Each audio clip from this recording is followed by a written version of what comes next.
de hoy queremos tocar el tema de la sobrerepresentación para conocimiento de todo el pueblo de México.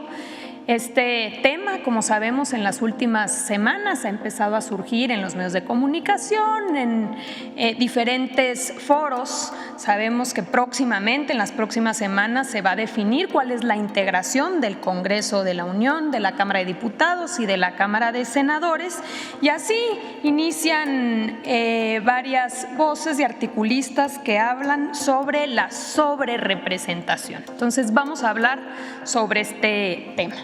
La famosa cláusula de gobernabilidad. Adelante.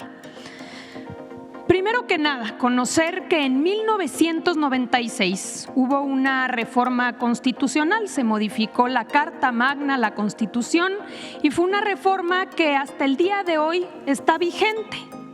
El artículo 54 de nuestra Constitución regula cuál va a ser la distribución de los plurinominales. En las últimas horas, en una rueda de prensa, Luisa María Alcalde, secretaria de Gobernación, abordó un tema que ha ganado relevancia en las últimas semanas: la sobrerepresentación en el Congreso de la Unión. A continuación, te presentaremos un resumen detallado de sus declaraciones, donde se examinaron las implicaciones y antecedentes legales de este fenómeno. La sobrerepresentación es un asunto que ha surgido en diversos foros y medios de comunicación, especialmente porque próximamente se definirá la integración de la Cámara de Diputados y la Cámara de Senadores. Luisa María Alcalde explicó que la discusión se centra en la cláusula de gobernabilidad y para ello se retomó a la reforma constitucional de 1996, la cual modificó la Carta Magna y estableció reglas claras en el artículo 54 sobre la distribución de los diputados plurinominales y la sobrerepresentación.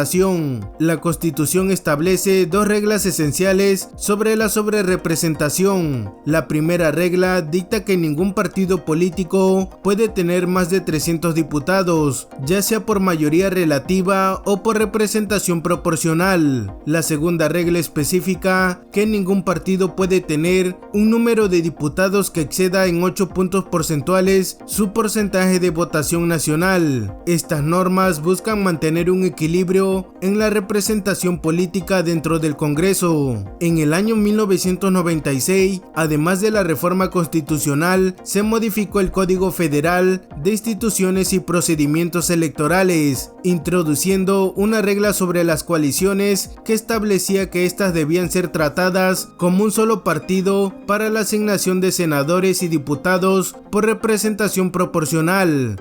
Y con esta distribución regula también lo que se ha llamado la sobrerepresentación. Y hay dos reglas muy importantes que establece nuestra Constitución que, como aquí podemos ver en el texto, dice: primera regla, ningún partido político podrá contar con más de 300 diputados, ya sea por la vía de mayoría o plurinominal.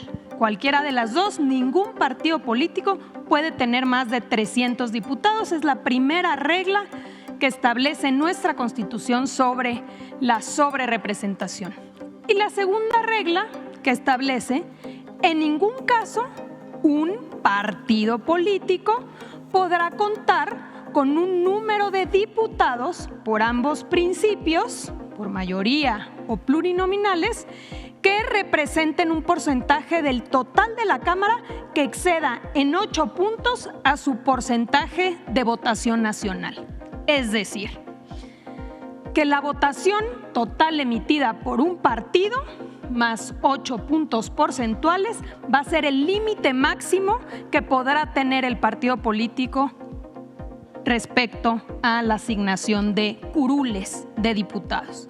Sin embargo, en el año 2008, el PRI, PAN y Partido Verde Ecologista eliminaron esta disposición del artículo 59A del COFIPE. cambiando la manera en que se distribuyen las curules desde entonces, asignándolas por partidos y no por coalición. Luisa María Alcalde presentó ejemplos de elecciones pasadas para ilustrar cómo se ha aplicado esta distribución desde 2008, mencionando las elecciones de 2009, 2012, 2015, 2018 y 2021, donde la asignación de diputados plurinominales se realizó por partido. Incluso cuando hubo coaliciones, este método de distribución ha sido consistente con la reforma de 2008, asegurando que ningún partido exceda los límites establecidos en la Constitución. La reciente elección sigue este criterio. Por ejemplo, el partido de Morena ganó 161 distritos por mayoría y, de acuerdo con el cálculo por partido, obtendría 87 diputados por representación proporcional, sumando un total de 248 diputados, cumpliendo así con las reglas constitucionales. Luisa María subrayó que estos cálculos garantizan que ningún partido tenga más de 300 diputados y que la representación no excede el porcentaje de votación nacional más 8 puntos porcentuales. La discusión actual se debe a que la coalición de Morena, PT y Partido Verde Ecologista podría obtener 373 diputados, alcanzando una mayoría calificada que les permitiría modificar la Constitución. Este escenario ha generado controversia y críticas, especialmente de aquellos que no desean que se mantenga el criterio de asignación por partido, proponiendo en cambio que se realice por coalición. Según Luisa María Alcalde, esta oposición surge porque no quieren que se obtenga la mayoría calificada que permitiría reformas significativas como la del Poder Judicial, permitiendo que la ciudadanía vote por jueces, magistrados y ministros. En su intervención, Luisa María Alcalde enfatizó la importancia de escuchar a las academias y a los constitucionalistas sobre cómo debería interpretarse el texto constitucional, especialmente ahora que en una semana se definirá la distribución definitiva de la Cámara de Diputados y Senadores. La secretaria de Gobernación concluyó resaltando que es fundamental mantener la integridad y claridad de las reglas establecidas para garantizar una representación justa y equilibrada en el Congreso de la Unión. Estas dos reglas que se introdujeron en la Constitución en el 96 hoy están vigentes en nuestra Constitución. Un par de meses después, igual en el 96, se reformó también el COFIPE, es decir, el Código Federal de Instituciones y Procedimientos Electorales. Y en aquel momento se introduce una regla específica que habla sobre las coaliciones, precisamente para poder distribuir a los diputados plurinominales. ¿Y qué dice ese artículo 59A del entonces COFIPE? Dice: a la coalición le serán asignados el número de senadores y diputados por el principio de representación proporcional que le correspondan, como si se tratara de un solo partido. Entonces, en el 96 se establecía esta regla específica que se decía: tratándose de coaliciones, se va a contemplar como si se tratara de un solo partido político.